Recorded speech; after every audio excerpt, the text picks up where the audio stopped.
what happened is where we lived, our house was the highway coming in from Mexico. They would people would pass through there coming into from Mexico into Texas.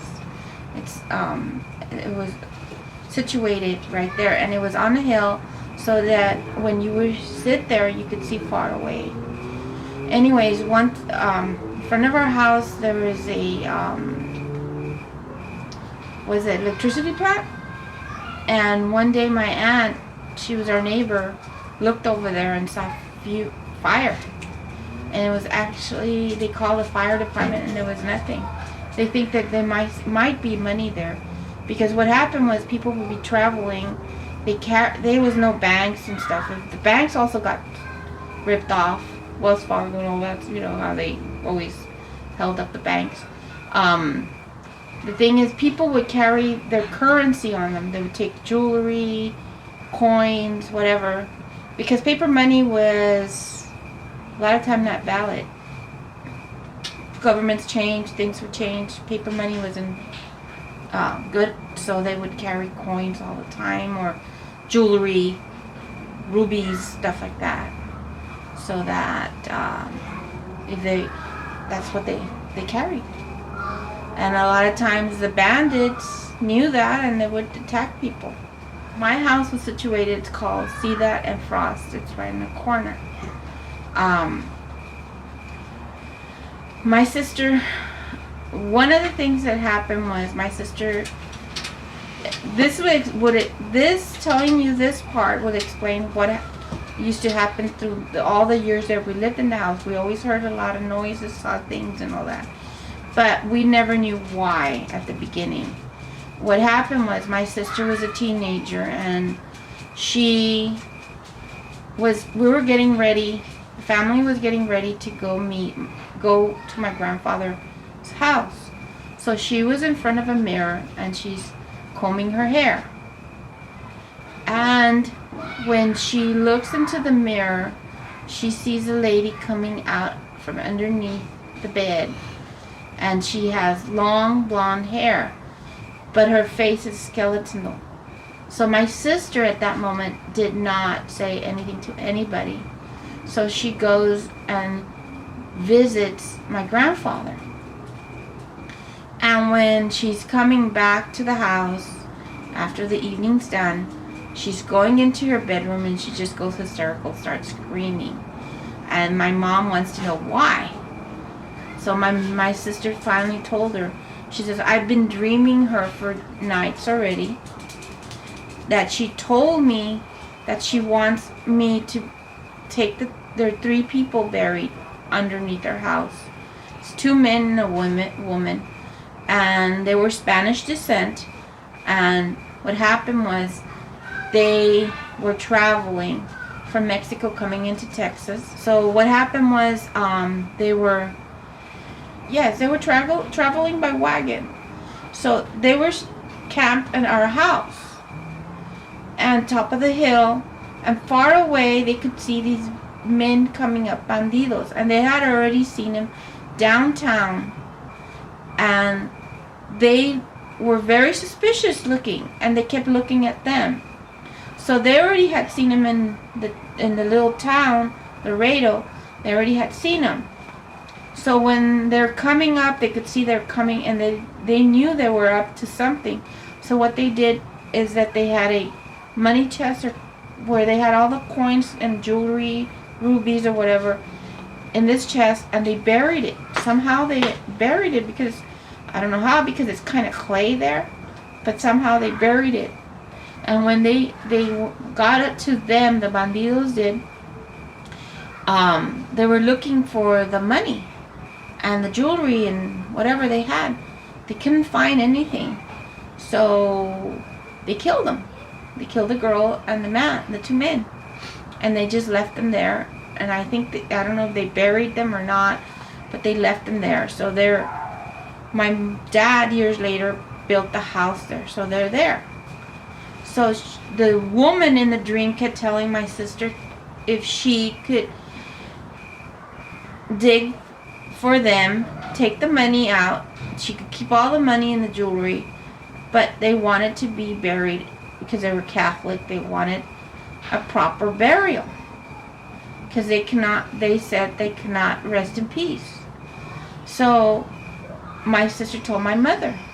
So, and that made a lot of sense to the whole family because we used to always hear noises and see things. Like when Moraima was little and Fatima, they were going to do their first communion. My mother had saints and candles in the corner of the room, and at that time they were going to do the communion, so they used to pray. So they were done with their prayers, and then they could still hear somebody praying. And Fati goes, Moraima, is that you? No. Moraima, Fati, is that you? No. Mom! They go and scream at my mother. So, things like that. And then my mother would go on Sunday to the first Mass on Sunday. And so that was the Mass for the dead. My mom would go every Sunday, would wake us up, and we would go to the first Mass. And my mother sometimes was tired or lazy, and so she didn't want to get up. And all of a sudden, someone's kid would pull down the blankets. She'd pull them back up, they'd pull them back down, and there was like a tug of war with the blankets, but nobody's under there because we were 6 girls, and at that time, we were all babies, little kids. Who would do that to my mother, And so what happened was she would not get up, and they finally would slap her to get up. But nobody's there. So my dad usually was gone all 6 months out of the year. He was in the service, so yeah, it was just things that happened. Before, even when she saw she had the dream, and before she saw the lady, she would be sleeping, and she would hear a man telling her, Escarba Moraima, Escarba Moraima, which means dig Moraima, dig Moraima. But Moraima never wanted to dig. And she just refused to do it. And my dad tried to do that one time, and it was he would do it in different places and throughout the yard and through the house and through the backyard and through the front. He never found anything, and they say that it was not for him to find because he one time did such a big hole that my dad considered it a bomb shelter because of the 50s. Everybody was having bomb shelters in the 50s, and remember that time? So I think they already filled in the hole on that one. But he digged such a big hole, but he never found anything. And one time my dad would leave for the service, and my mom was left with all the bills and everything.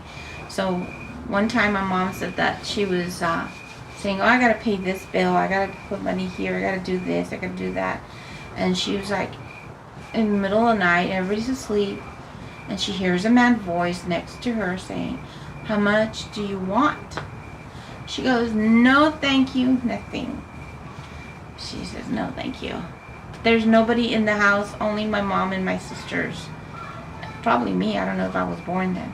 After we moved away from that house, they would say that, because we lived kind of close to the cemetery, people would notice, because I guess before we were always around the house, a lot of houses lit, and then people, us were playing around the house, so they had never noticed, neighbors did, had never noticed this. But after we moved, people started noticing that a lady would come from the direction of the cemetery, and it was a woman, and she would go to the windows and look inside the house. So we think maybe somebody that was looking for them would come and search for them. Probably another soul that couldn't rest. But they never found anything. So, and also when somebody would come in, before they would come and visit, our house was brick, so it was really thick, and if you had the windows closed, you could not hear anything from outside. And we would hear, like if somebody gets a stick and rubs it against the fence, and we would hear that all around the house. And usually it happened when somebody would come and visit us. We could hear the rapping around the house. And then soon after that, somebody would come and visit us. Cousins or something from Chicago or from different places. I think that's it.